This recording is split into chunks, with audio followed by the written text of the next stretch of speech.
Buenos días, hermanos, paz y bien. Bienvenidos a su programa Hazme un instrumento de tu paz. Yo soy Fray Raúl Robles y me toca el día de hoy compartirles el tema de la vocación. Pero como ya es tradición en este programa, primero vamos a ver el santo del día. Bueno, también mandamos un saludo a Fray Carlos y también pues nuestras oraciones para él y para su familia desde donde se encuentra. Eh, bueno, vamos a entrar ya en materia con el santo del día, San Simón de Libnica. Bueno,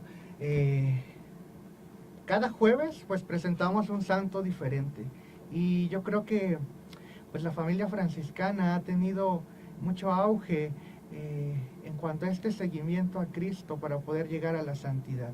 Bueno, San Simón de Libnica no se queda atrás, es un santo proclamado por Benedicto XVI en el 2006.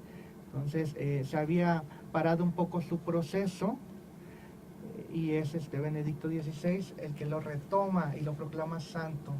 Entonces vamos a ver un poquito acerca de su vida. Simón nace en Polonia, más o menos en el año de 1435.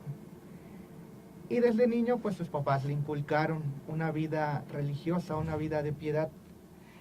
Y sobre todo, un especial afecto hacia la Madre de Dios, hacia la Virgen María.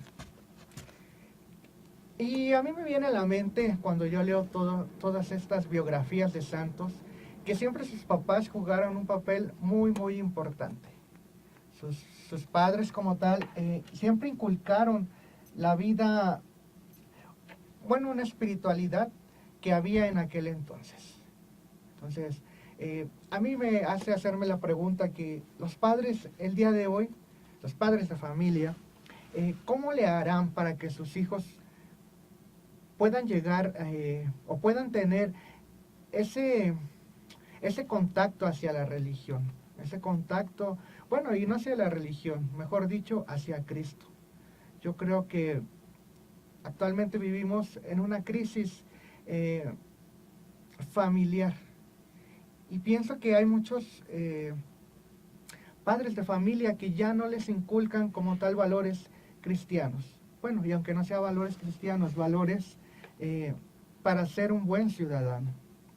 Yo creo que vivimos esta crisis donde la familia ya no juega ese papel de cuidado. Los padres como tal, ¿qué hacen? Tienen que trabajar en algunas ocasiones y dejan este cuidado, esta atención a otras personas, como ya sea los abuelos o en algunos casos niños que desde pequeños están en las guarderías.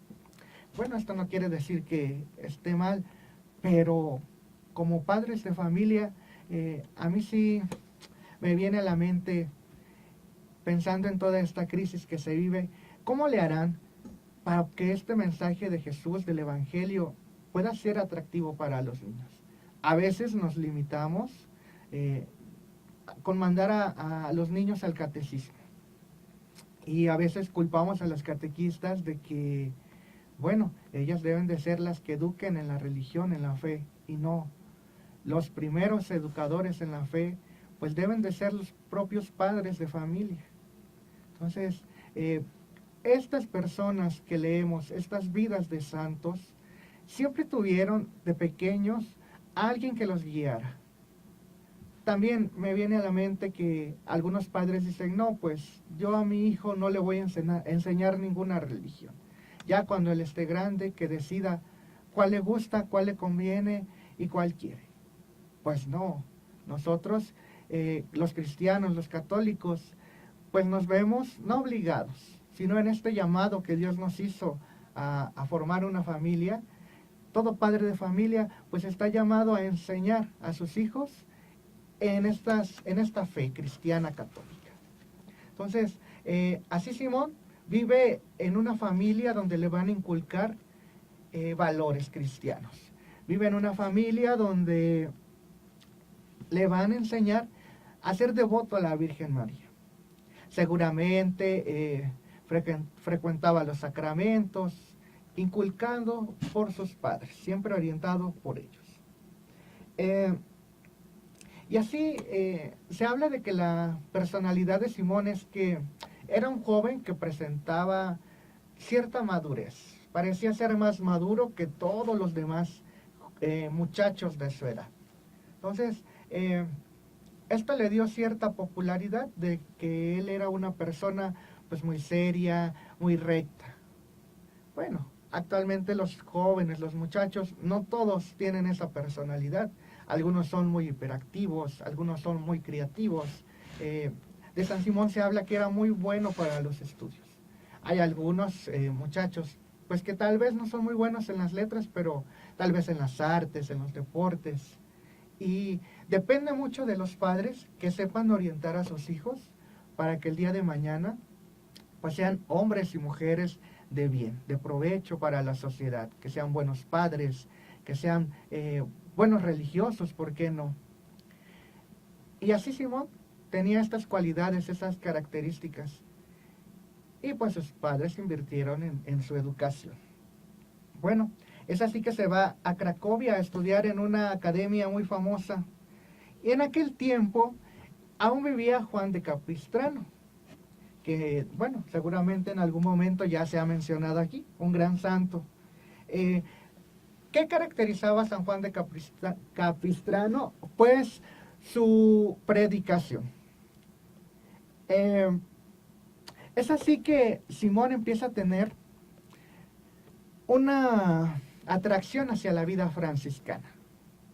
Empieza a poner sus ojos en San Juan de Capistrano, en su predicación, en la manera en que él predicaba a Jesús, en la manera que él hacía vida el Evangelio.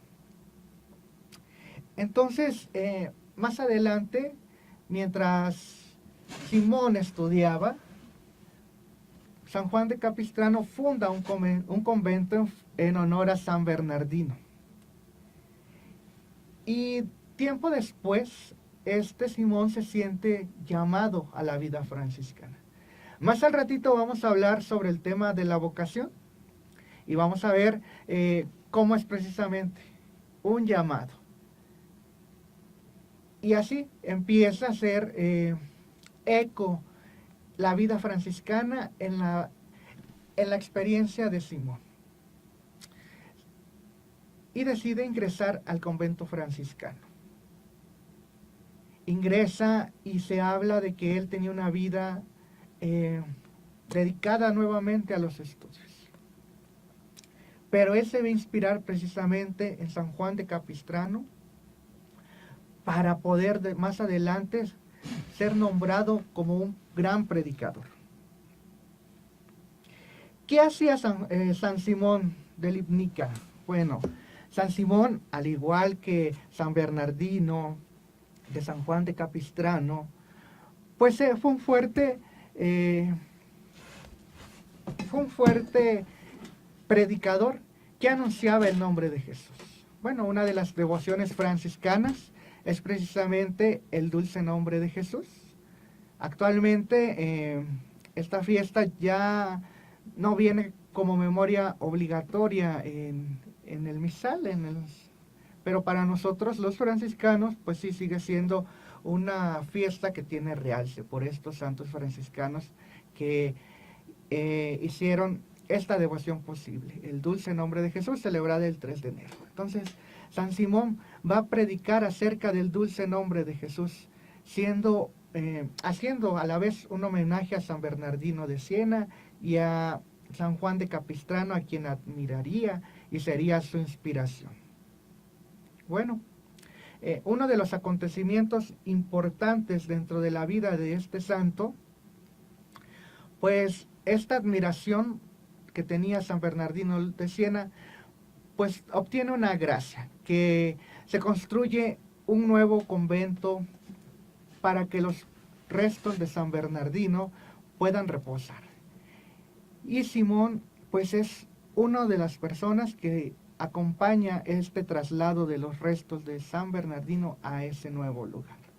Y él lo consideró una gracia, porque para él, pues, entrando a esta vida religiosa, pues siempre lo tomó como su inspiración, como alguien que para él era un ejemplo a seguir. Y yo creo que aquí viene algo bien importante. No solamente en la vida religiosa, sino en la vida profesional. Debemos de tener siempre alguien que nos inspire. Claro, nuestra inspiración más grande, nuestro ejemplo a seguir por excelencia, debe de ser Jesús. Pero siempre es importante admirar a un santo o admirar a una persona allá afuera que, pues, que sea un verdadero ejemplo a seguir, que nos inspire a vivir diferente. Si no, pues estas biografías de santos que les contamos, pues serían nada. No, la importancia de que nosotros vengamos y compartamos a estos santos, porque bueno, no solo nosotros, también otras personas a través de la diócesis de Cuautitlán, pues les están compartiendo constantemente vidas de santos. Pero estas vidas de santos serían huecas, vacías, si nosotros no aprendemos de ellos. San Simón aprende de San Bernardino y de San Juan Capistrano. Y ellos, pues por su ejemplo, por su buen ejemplo, pues, le inspiran a querer él ser como ellos.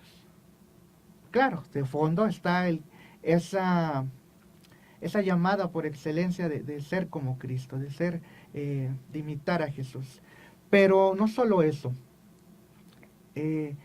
Todos somos llamados, ¿no? Todos somos, Dios nos llama a seguirle, a todos por igual. Y estos ejemplos de los santos, si nosotros no somos capaces de tomar y decir, yo quiero ser como San Pedro, yo quiero ser como Santa Teresa de Calcuta, como San Juan Pablo II, como Maximiliano Kolbe. Entonces es importante que igual los padres desde pequeños como que vayan fomentando esta devoción a los santos de una manera correcta.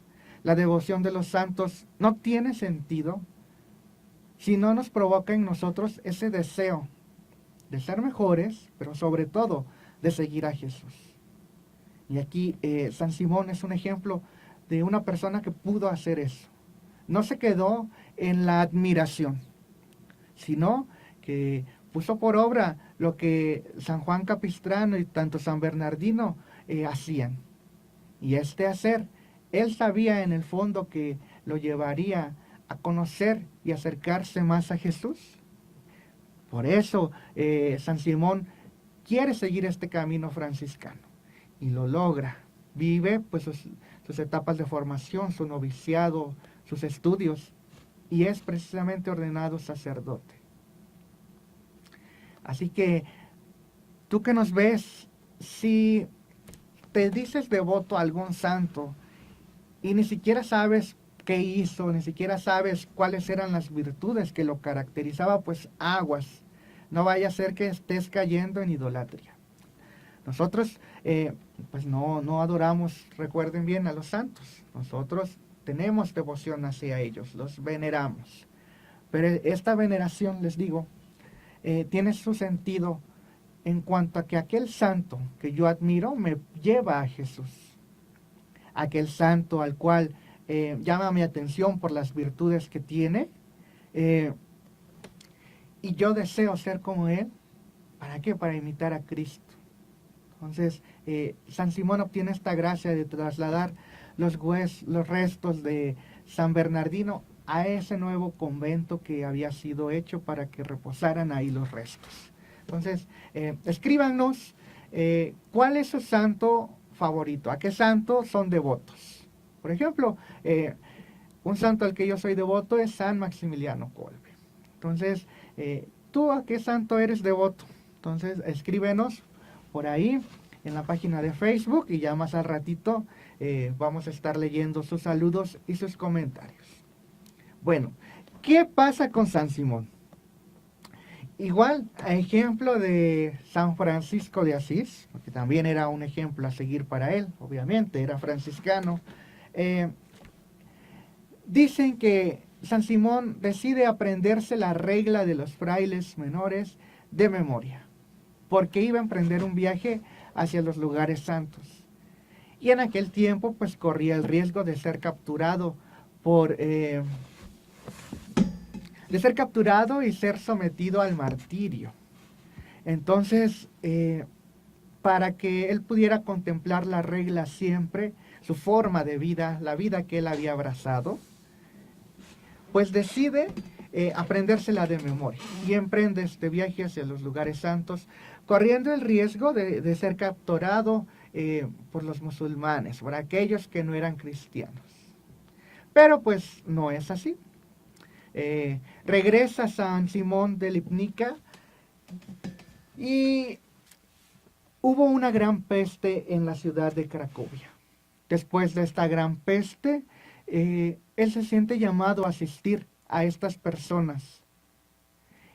Y entonces va a cuidar de los enfermos de peste,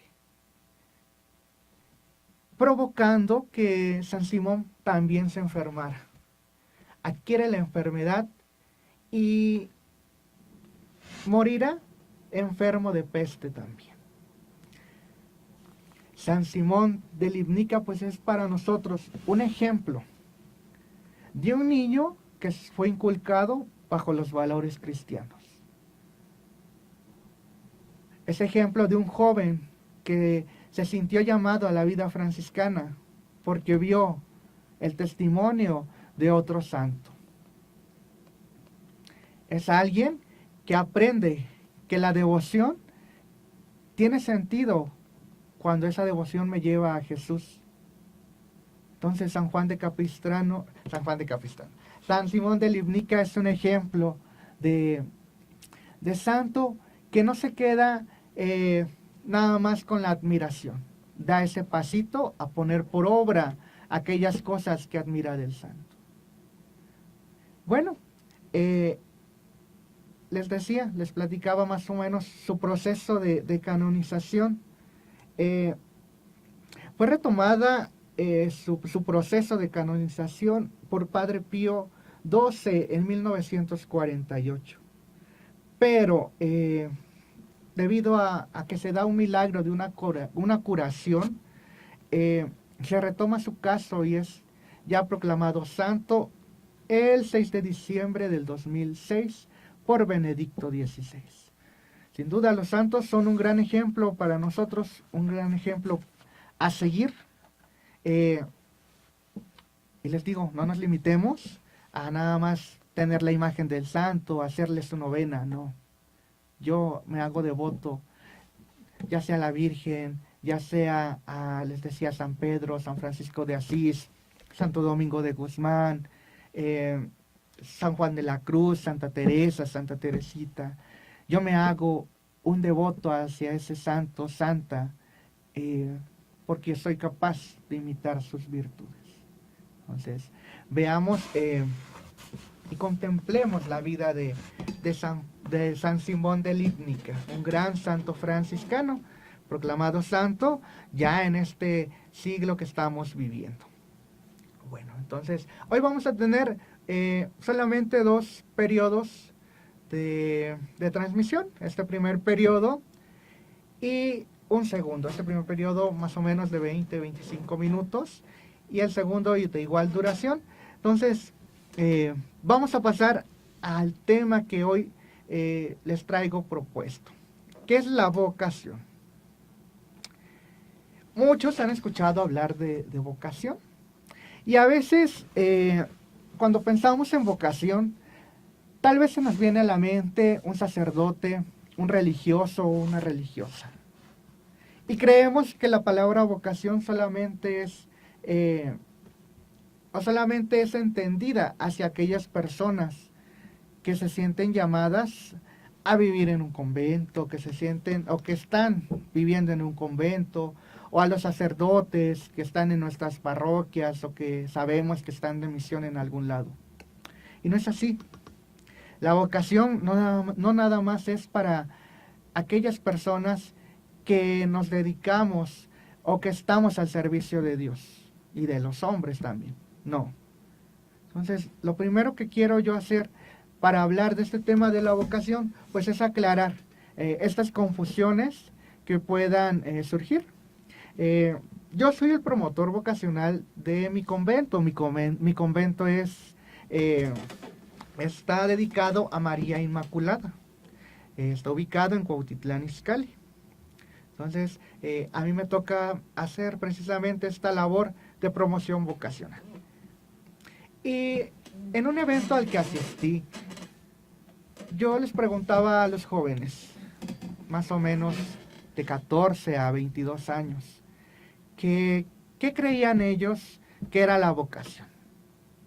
Y me di cuenta que precisamente surgen estas confusiones. Jóvenes que piensan que vocación es igual a religioso, que vocación es igual a sacerdote. Jovencitas que piensan que vocación es sinónimo de una monja. No. O sea, la vocación es precisamente el sentirse llamado. Vocación precisamente viene de un verbo que significa llamar. Y nosotros sabemos que para poder tener una conversación se necesitan dos personas. Una persona que llama y una persona que escucha. Entonces la vocación van a estar involucradas siempre dos personas. Aquel que es llamado y aquel que llama. Y ahora,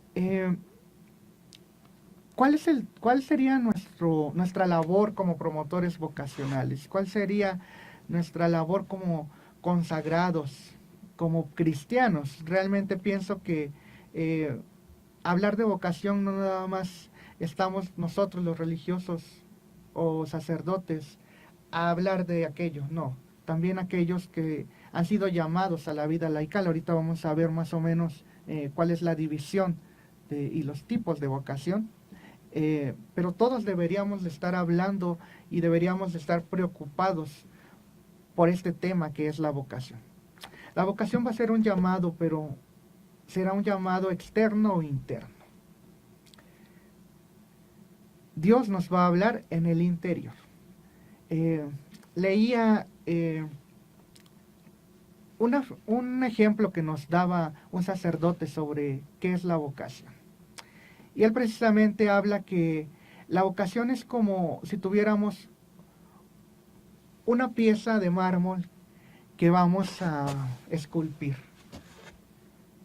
Y decía este sacerdote que, por ejemplo, Miguel Ángel en la pieza de mármol, él primero tenía que estudiar esa pieza de mármol para sacar de ahí una imagen, para poder de ahí esculpir. Entonces, la vocación es más o menos esto. Es un llamado interno en el que nosotros descubrimos. No nos los inventamos, no alguien más nos los dice, no. Es un llamado interno donde voy descubriendo y con un proceso vocacional que vamos a ver más o menos más al ratito qué es eso, y descubro para qué Dios me ha llamado. Y Dios, siendo esta persona que nos trata con tanto respeto, con tanto amor, no nos obliga incluso a seguir este llamado. No. Él, con todo el respeto, Él tratándonos con esa libertad, nos logramos descubrir para qué nos hace y podemos decir incluso no. ¿Quién nos llama a nosotros los cristianos? ¿Quién nos llama? Pues Cristo, nos llama Jesús. ¿Y por qué les decía que es una llamada interna de parte de Dios? Tal vez alguien que se sienta llamado, no sé, a cuidar de los enfermos. Tal vez él ve esa necesidad de cuidar enfermos. O tal vez otra persona va por la calle y ve la necesidad de ayudar a los migrantes o de ayudar a aquellas personas que sufren. Bueno, el llamado es interno porque todas estas necesidades que vemos a nuestro alrededor no deberían de influenciarnos en lo que realmente Dios nos ha llamado. Entonces, los factores externos no van a ser claves para poder discernir nuestro llamado vocacional. No, siempre el llamado va a ser una cuestión interna. Dios te va a decir para qué te llamo.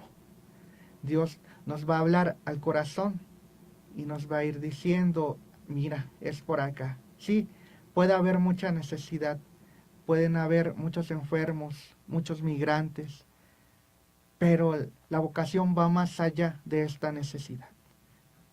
Más al ratito checaremos cómo San Francisco incluso tiene este camino vocacional.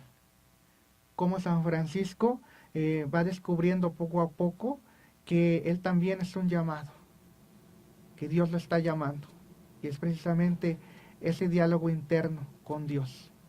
Vamos a ver, sí, cómo influyen las circunstancias de su tiempo, pero él ve más allá de esa necesidad, ve cómo Dios lo quiere para una cosa que era fundar la orden de los frailes, cuando él simplemente quería tener ese encuentro con el amor. Vamos a ir a un corte y ahorita regresamos a su programa, Hazme un instrumento de tu paz.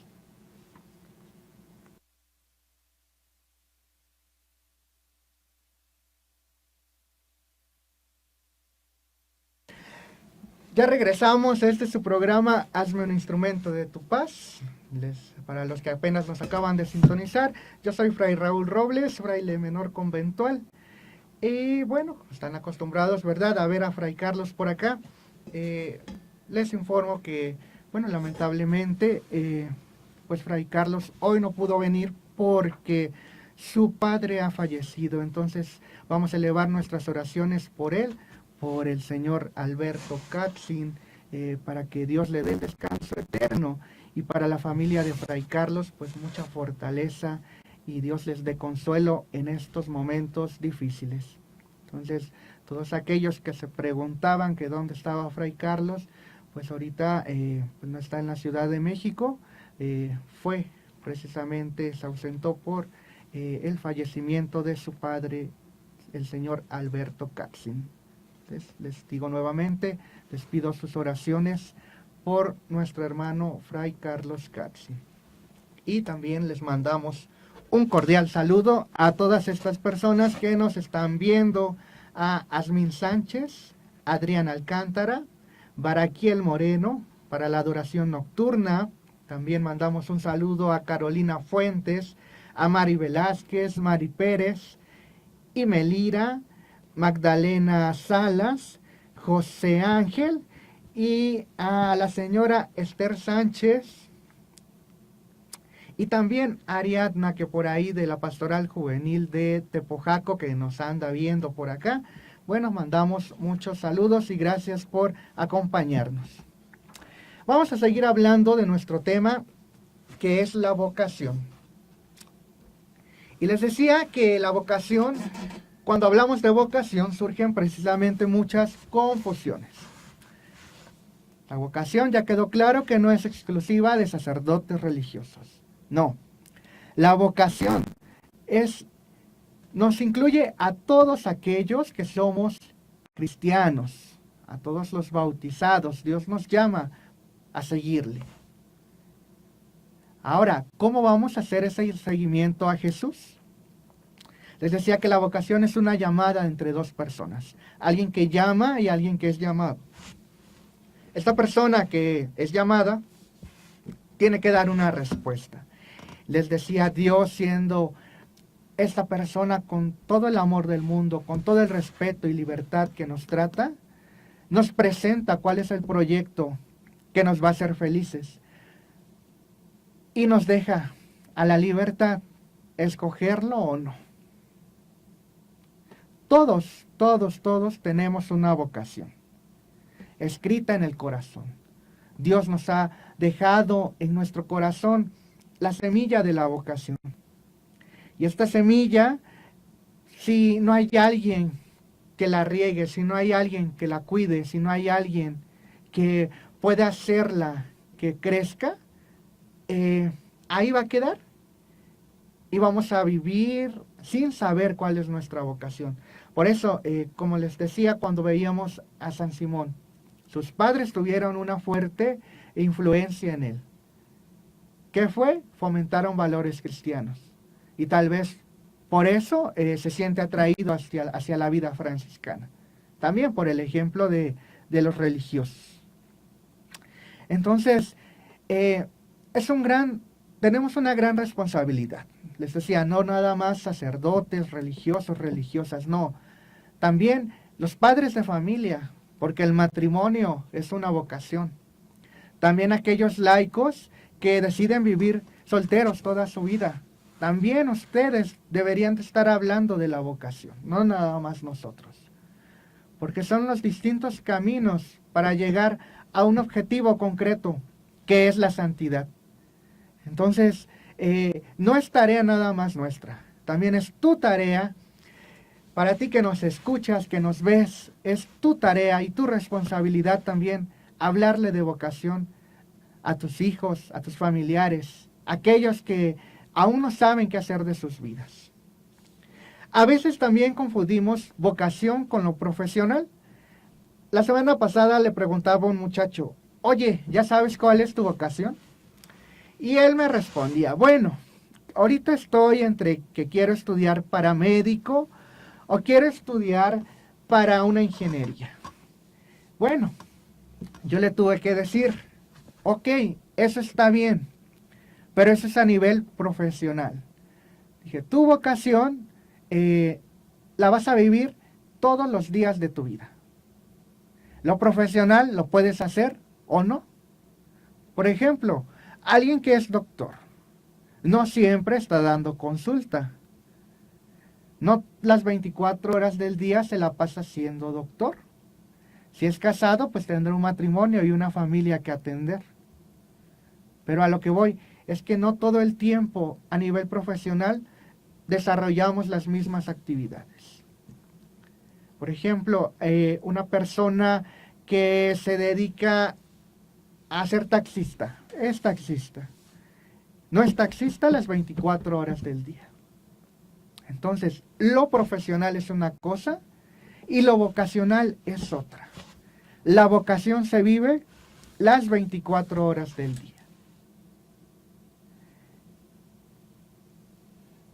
Y hay 3 vocaciones principalmente. La vida sacerdotal, la vida religiosa y la vida laical.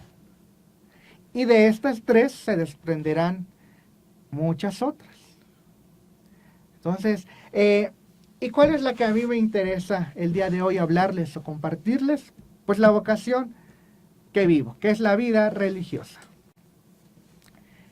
Y va a tener sus características fundamentales, que la van a hacer diferentes a la vida diocesana o a la vida laical.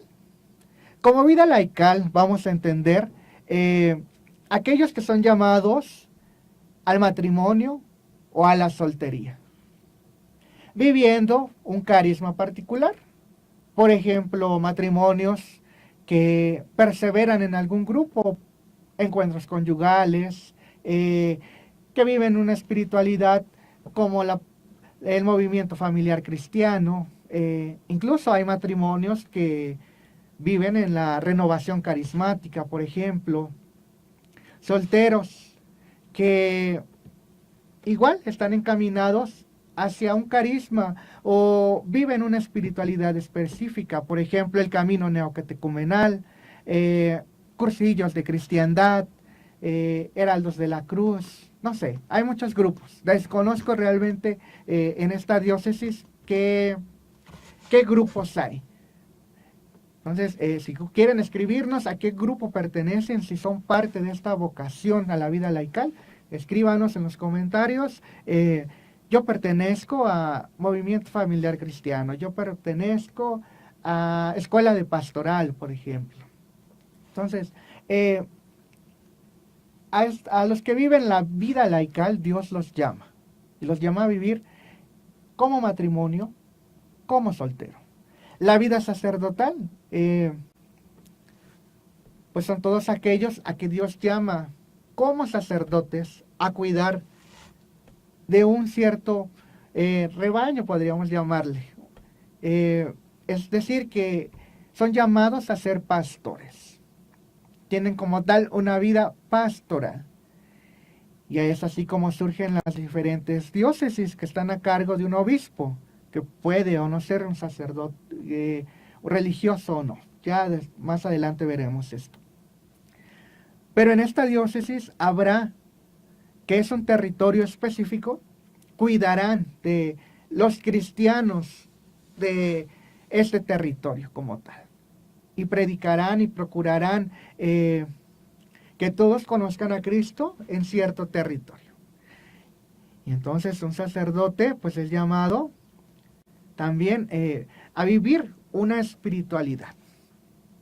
Es por ejemplo, en la diócesis que yo vengo, casi no hay vida religiosa masculina.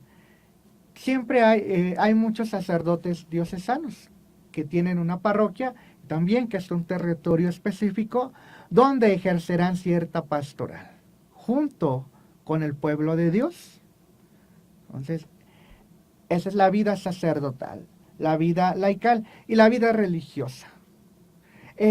Para definir a la vida religiosa, pues siempre se han encontrado con muchos obstáculos, porque no hay una definición que abarque todas las formas de vida religiosa.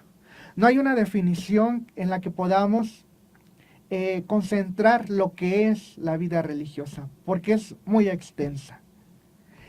Cuando hablamos de vida religiosa nos referimos a las órdenes, a los institutos de vida apostólica, a las nuevas congregaciones que están empezando a surgir. Entonces, vamos a contemplar algunas palabras para entender qué es la vida religiosa. La primera palabra que vamos a contemplar será la radicalidad. Un religioso es llamado a vivir en radicalidad. Y esta palabra la podemos entender de muchas formas. Radicalidad viene de raíz. ¿Y cuál sería la raíz de un religioso? Si estamos llamados a vivir radicalmente, bueno, mi raíz, y nosotros al menos como franciscanos, y así también las otras órdenes, institutos, congregaciones, su raíz es el Evangelio de Cristo. Entonces, aquel que se siente llamado a la vida religiosa va a buscar siempre estar en constante comunicación con la palabra de Dios. ¿Por qué? Porque es llamado a vivir en radicalidad. También podemos entender la palabra radicalidad como sinónimo de extremo. Sí, también nosotros estamos llamados a vivir el Evangelio al extremo. Ustedes recordarán que hay una parábola donde un joven le pregunta a Jesús que qué tiene que hacer para ganarse la vida eterna. Bueno, Jesús le dirá, pues que tiene que guardar los mandamientos. El joven dirá, bueno, eso es lo que yo hago. Y Jesús le responderá, si quieres ser perfecto, pues da todos tus bienes a los pobres. Es decir, que le pide no nada más cumplir los mandamientos, sino hacer algo más. Los religiosos estamos llamados a hacer algo más. Y este más es amar al extremo. Amar, como dice el Evangelio, con todas nuestras fuerzas a Jesús. Y de ahí se va a derivar otra palabra que considero también importante en esta vida religiosa, que es el seguimiento. Ok.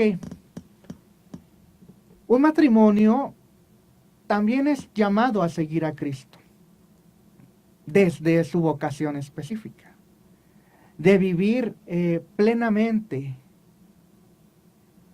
Un religioso también es llamado al seguimiento con Cristo. Un sacerdote también está llamado al seguimiento.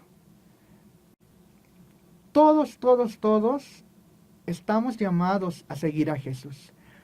Pero en este extremo, en esta radicalidad, pues nosotros los religiosos estamos llamados a hacer lo que Cristo hizo, que eso es el seguimiento. ¿Cómo vivió Cristo? Bueno, y aquí van a resonar los 3 consejos evangélicos. Los consejos evangélicos son muchos, pero se han tomado estos 3 porque son en los que podemos ver o resumir todos los demás.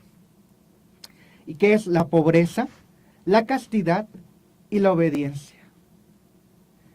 Un religioso va a seguir a Cristo imitando estas 3 cualidades que Cristo poseyó.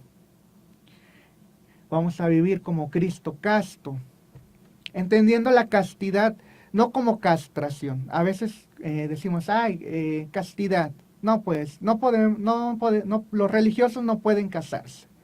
Ok, sí, implica eso, pero la raíz de esta castidad no debería de pensarse así como en su sentido negativo. No puedo casarme. Bueno, no me caso porque Cristo vivió sin esposa.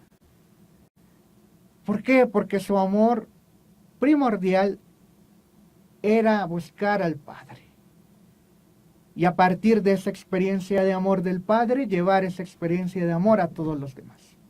Y eso podemos decir que es la castidad. Yo me entrego a Dios para conocer su amor y así darme a los demás. El segundo voto, que es la obediencia, bueno, la obediencia al Papa, a los superiores, tampoco es una obediencia ciegas, no. Es porque en ellos yo discierno la voluntad de Dios. Y sé que esta voluntad de Dios me es buena, tal vez no me sea tan agradable, pero sé que reconozco en la voz del superior la voz de Dios. Por eso somos obedientes. La pobreza. La pobreza tomando como ejemplo a Cristo pobre. Cristo que teniendo toda la gloria, toda la majestad, ¿qué decide hacer? Rebajarse, ser como nosotros. Deja toda su gloria, todo su esplendor y viene acá a sufrir, a llorar, a fatigarse, a sentir dolor. Entonces, a imitación de ese Cristo que teniéndolo todo, lo deja por nosotros, así también este seguimiento con esta radicalidad implica dejarlo todo. Y yo creo que como religiosos, y también esto lo decía un padre, un buen religioso debería de decir, nunca es suficiente. Ya dejé a mi familia, dejé mis comodidades. No, aún hay más. Nunca es suficiente para poder amar a Dios. Entonces, podríamos decir que este seguimiento es vivir esa experiencia de amor de Cristo, de Cristo que les digo, vivirá pobre, casto, obediente, pero lo hará por una razón, darse al amor de Dios, entregarse al Padre, sentirse amado por Él y poder dar ese amor a los demás. Todos estamos llamados al seguimiento, pero de diferente forma. En los religiosos, de esta forma radical. Ahora, otra palabra que resuena dentro de la vida religiosa es la comunidad. Algo que nos va a caracterizar es que vamos a vivir en comunidad. A lo largo de los años hubo muchas formas de vida religiosa que no implicaban tanto la comunidad. Pero en este dejarse llevar por el Espíritu, se descubre que la comunidad, en vez de empobrecernos, nos enriquece. La comunidad nos ayuda a poder poner en práctica virtudes que solos no podemos practicar. Podemos practicar la prudencia, podemos practicar en comunidad la tolerancia, la entrega, la donación a los demás. cosas que yo no puedo hacer si me encuentro solo. Les digo, había personas que decidían, le estoy hablando de los primeros siglos, que vivían solos, apartados, y ellos decían, queremos depender únicamente de Dios. Por eso se apartaban y se alejaban, y vivían en las montañas, vivían lejos, pero con este objetivo, depender solamente de Dios. Pero ellos mismos y aquellos que los querían seguir se dieron cuenta de que la comunidad enriquecía la vida cristiana. Entonces, nosotros vamos a vivir en comunidad también para una cosa. Aparte de poner en práctica todas las virtudes cristianas, es para poder ser un signo de unidad. De que a pesar de que somos tan diferentes, podemos vivir juntos. Entonces, un religioso es llamado a vivir radicalmente, a seguir a Jesús de esta forma y a vivir en comunidad. Y también dentro de la vida religiosa hay otra palabra clave, que es el carisma. El carisma siempre va a estar determinado por un fundador. Entonces, toda comunidad religiosa va a tener un fundador, alguien a quien Dios le da un regalo, que es el carisma, que es un aspecto de Cristo. Es un aspecto o característica que tenía Cristo. Y entonces vamos a tener un fundador. Nosotros franciscanos, San Francisco. Dominicos, Domingo de Guzmán. Por poner algunos ejemplos. Teresa de Calcuta, fundadora de Misioneras de la Caridad. Siempre va a haber un fundador que va a tener una experiencia de amor con Cristo, y Cristo le va a revelar desde este llamado que les decía que es una cuestión interna. Él descubre junto con Dios, para esto me llamas, y a algunos los va a llamar a crear un carisma nuevo. Por ejemplo, estos santos que les mencioné, y vivirán este carisma que nos va a llevar al seguimiento de Cristo. Entonces, cuando hablamos de vida religiosa, siempre vamos a encontrarnos con estas palabras: radicalidad, seguimiento, comunidad y carisma. Y estas características van a estar plasmadas en nuestro fundador. Ahora vamos a hablar un poquito del camino vocacional de San Francisco. Para poder llegar a ser San Francisco, pues Francisco de Asís tuvo que pasar muchas circunstancias. Creo que muchos saben la historia de San Francisco, entonces contarla pues sería repetir muchos aspectos que tal vez ya conozcan, pero solo vamos a tomar los más importantes.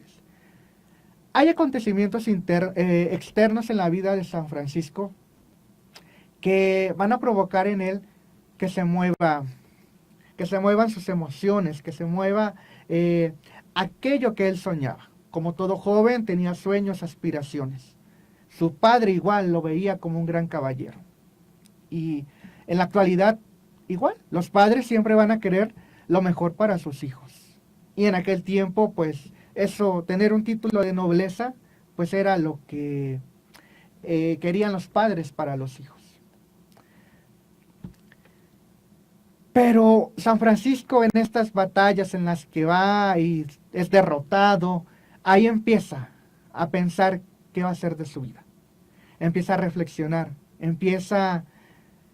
Dios sí, a través de las circunstancias, pero sin depender de ellas tanto, empieza a darse ese diálogo interno con Francisco de Asís.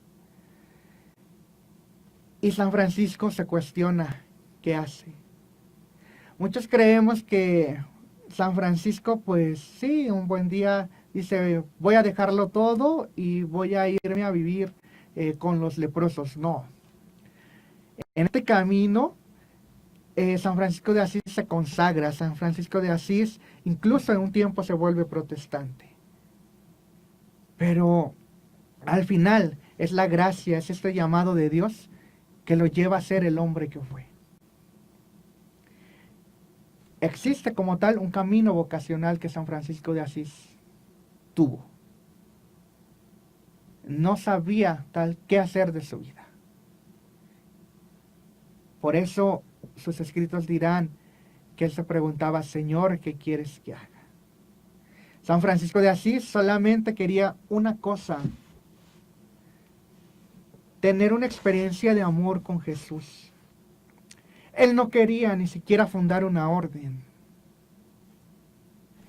Pero es gracias a que entra en este proceso de discernir que los mismos sacerdotes, el mismo obispo, lo va orientando hacia lo que debe de hacer.